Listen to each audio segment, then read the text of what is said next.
even the decline of Russia, to discuss any potential peace deal, which means pulling out their troops, will allow Donald Trump to move further onto the step 2, where he said, as I promised, I will arm Ukraine to the teeth because Russia is completely non-negotiable. If Vladimir Putin doesn't come to the table to negotiate with you, will you put additional sanctions on Russia? Sounds likely. And do you think that the war should be frozen currently along the the war should have never lines? started. If you had a competent president, which you didn't, the war wouldn't have happened. The war in Ukraine would have never happened if I were president. But that couldn't happen because the election was rigged. Yeah, go ahead. Well, we're looking at that. We're talking to Zelensky. We're going to be talking with President Putin very soon. And we'll see how it all happens. We're going to look at it very soon. One thing I do feel, the European Union should be paying a lot more than they're paying, because under Biden, I mean, we're in there for $200 billion more. Now, it affects them more than it affects us. We have an ocean in between, right? Little thing called an ocean. The European Union should equalize. We're in there for $200 billion more than the European Union. I mean, what are we, stupid? I guess the answer is yes, because they must think so.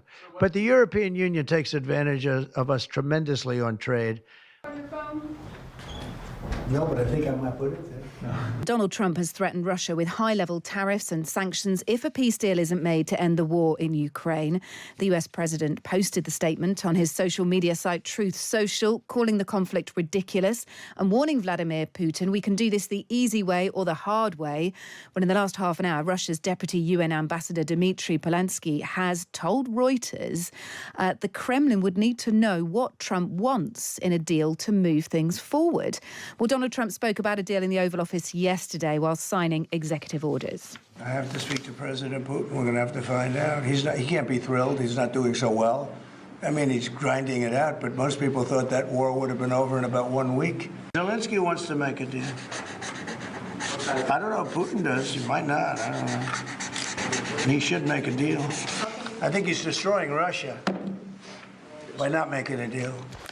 You can hear him signing papers, by the way. There's no new White House dog panting in the background, if you heard that. Well, General Mark Kimmitt is a former US Assistant Secretary of State for Political Military Affairs under George W. Bush. He's also been following the war in Ukraine very closely. General Kimmitt, thank you so much for joining us. No, thank you for having me. I wonder how seriously we can take Donald Trump's words. And I suppose the question is, does the threat of sanctions mean that Putin will respond? Is there enough there for Putin to respond to? Well, I think we need to understand that President Trump for quite some time has said he could solve this problem early in his administration. At one point, he said, we can bring this war to an end on day one. He has now appointed a special envoy, retired General Keith Kellogg, who now says we can get this done in 100 days. I suspect it's going to take a significant amount of time to get this done, but at least we're now starting to see the framework of an agreement, or an agreement to negotiate.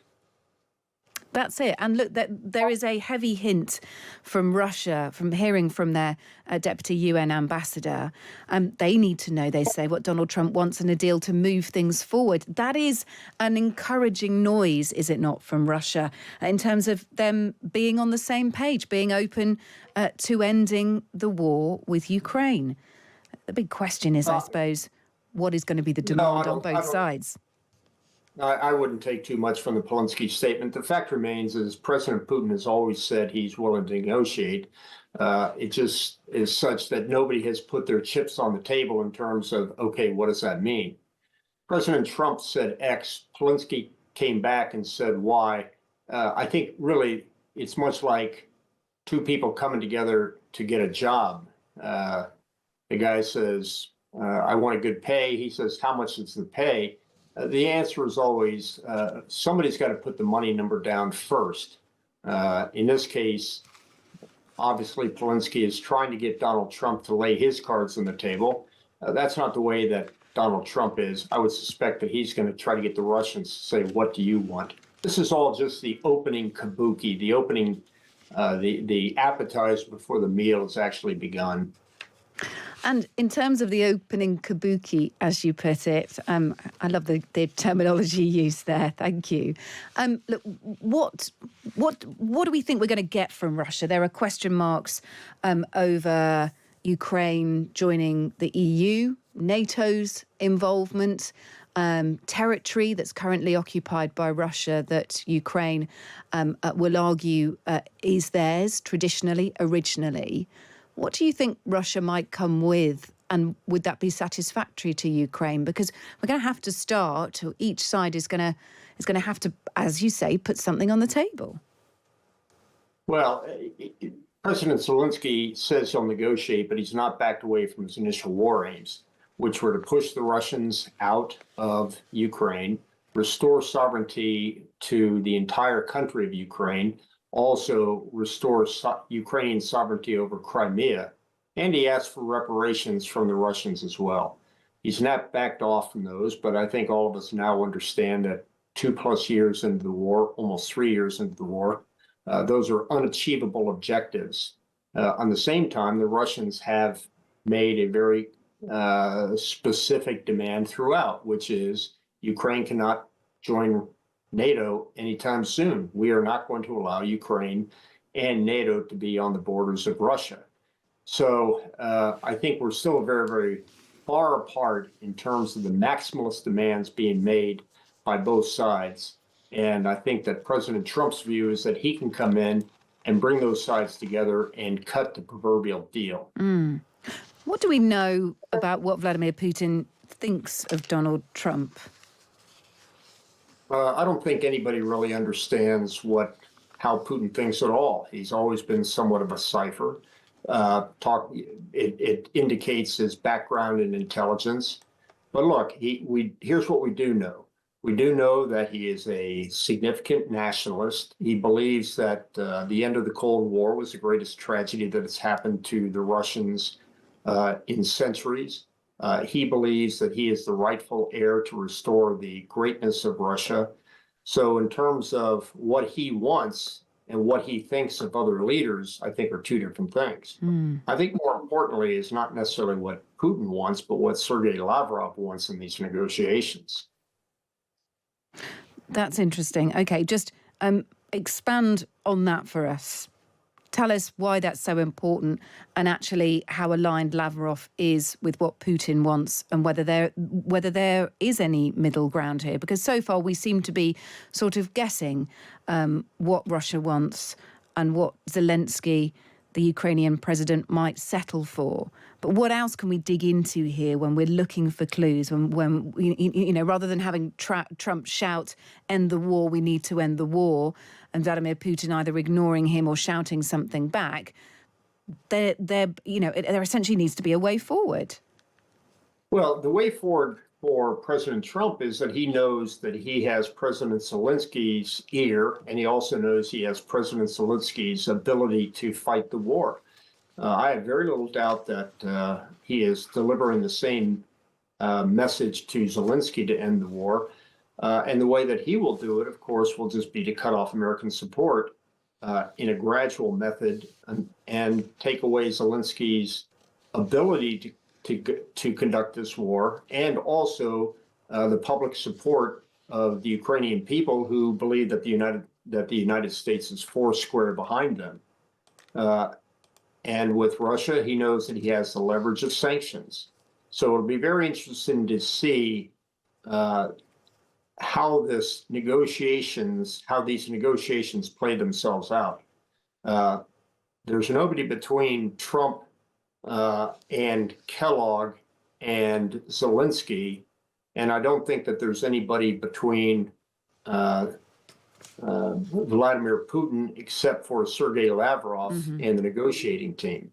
And Sergei Lavrov is a master diplomat, a master negotiator, and candidly, it'll be interesting to see if the Zelensky Kellogg team sitting down with Sergei Lavrov is able to get what Zelensky really wants for his country. Well, just as we came on air, I shared with you this statement from President Donald Trump on the Ukraine war.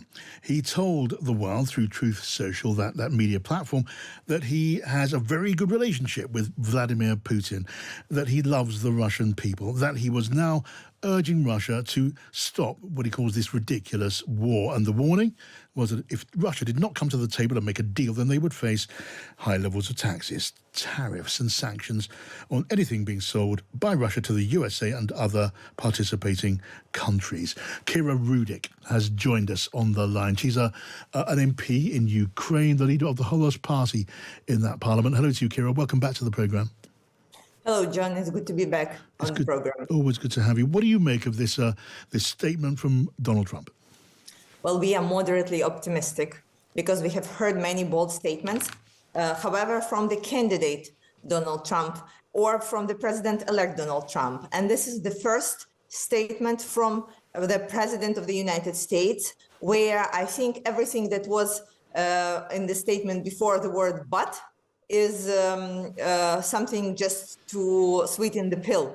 And he seems to be very serious because I think, as we discussed on the show before, he has looked closer into the situation. Yes. He realized that there is not a simple solution to the complicated problem. And the thing that we have been telling the world all along, that there is this very simple way of stopping the war is to make Russia stop it, because they are an aggressor who started it. So let's see what there would be a reaction in Kremlin. And the main question would be, is Donald Trump ready to act on his threats that he is making right now?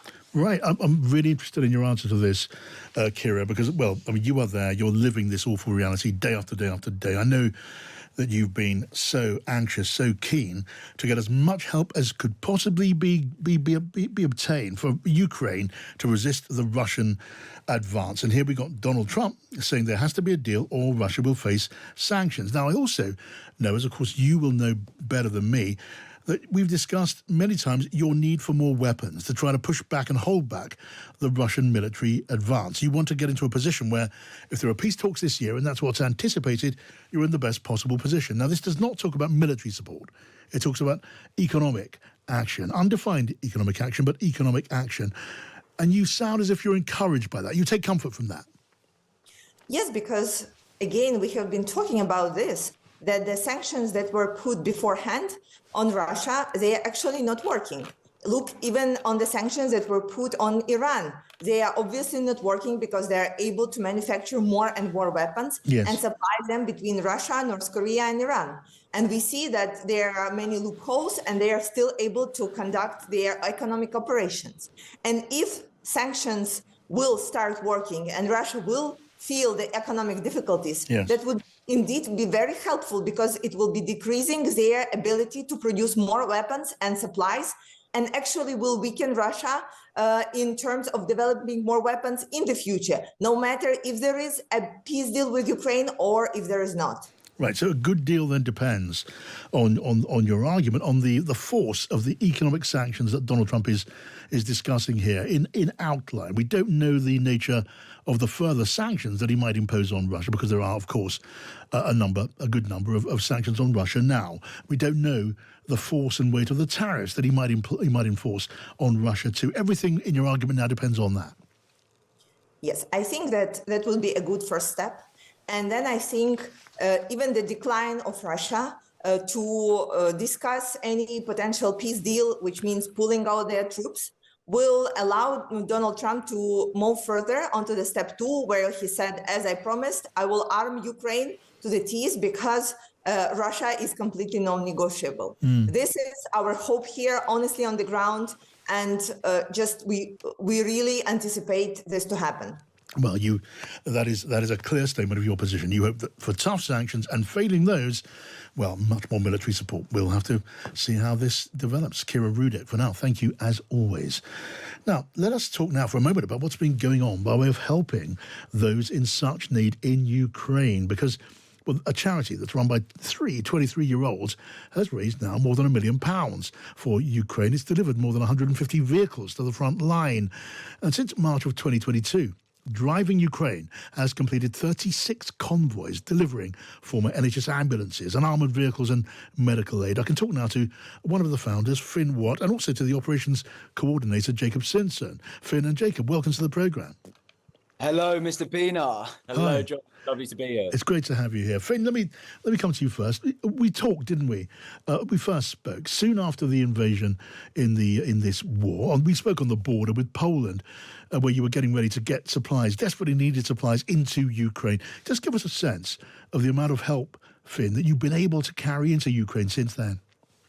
Yeah, so you and I sat down in Przemyśl railway station on the 14th of March 2022, when we were about 2 weeks after the full-scale invasion of Ukraine. Since those days, we were like a small operation. When I met you, we were just taking refugees who had lost their houses in south and eastern Ukraine to safe refuge somewhere in Europe. Just these small little things to help. But with support from a bunch of people in the UK, continuously over the last 1,000 plus days, we've managed to raise over £1 million since then. Like you said, it's 150 vehicles, brilliant vehicles that have been saving lives on the front line since that day. And that's a terrific amount of help, Finn, just where it's so badly needed. And that help has been going to the front line, Finn. What about the risks that you must have been taking? Since we last spoke, have you been in situations of very serious danger doing what you're doing? Yes, so there's been a couple of situations in the early days when, as you were there on the border with us, everything was completely scattered. And we ended up delivering vehicles over to eastern and southern Ukraine. Not preferential situations, it was in horrible environments, honestly, that nobody deserves to be in. We try and operate in the areas that we do best now, which is rallying support in the UK and now across the world, Yes. so that we can then give the supplies to the people who use them most effectively, Yes. the combat medics who will be saving people's lives. Well, it's such valuable work. And Jacob Simpson, operations coordinator of Driving Ukraine. What's also been impressive, Jacob, is the range of people you've got to help you with this work. We're talking about business leaders, we're talking about ordinary people, young and old. Give us an idea about that. It's fantastic. We're actually leaving to Ukraine tomorrow with a team of initially investment organisers, and they all do a lot of philanthropy in the UK. So we thought it would be great to get them all to come along for a couple of days, drive on a convoy and treat it like a team building exercise. But even now that we've fundraised £1 million, dealing with huge numbers of vehicles, huge amounts of aid and huge numbers of people, the very principle of what we do has remained the same since the very start when you met Finn on the Polish border, which is getting vehicles to the guys that need them, getting aid as far as we can, and just helping people out. Yeah, Finn, tell me a little bit about your experience of the people there in Ukraine, the spirit of the Ukrainians, which has been over these years just so impressive. I mean, do you find that spirit is in any way wavering? War fatigue must be setting in with many of the people you're dealing with. Is that your experience? It's incredible. I think people have mentioned the similarities between the UK in our times of struggle and Ukraine in a similar situation now.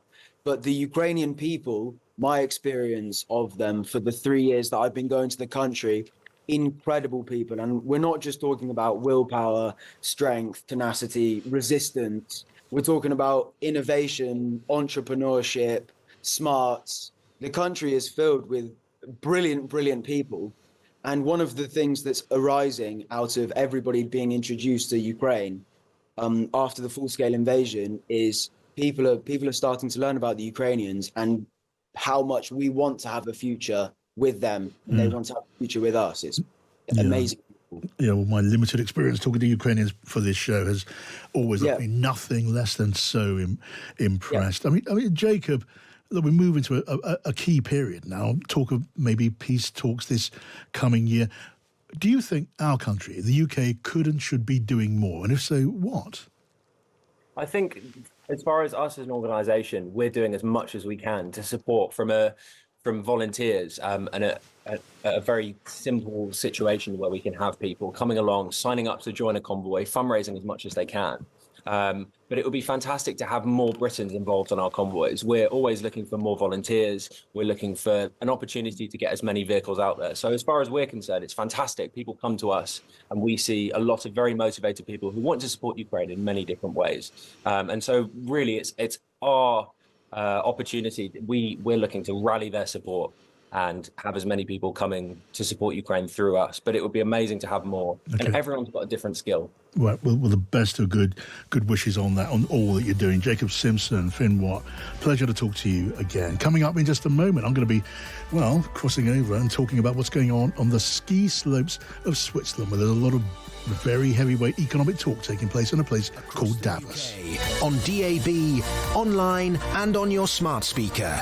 This is Times Radio, the voice of the Times. It's 5 o'clock. I'm John Pienaar with Times Radio Drive, and here are the headlines. The Defence Secretary John Healey's confirmed a Royal Navy submarine has been used to warn off a Russian spy ship in UK waters.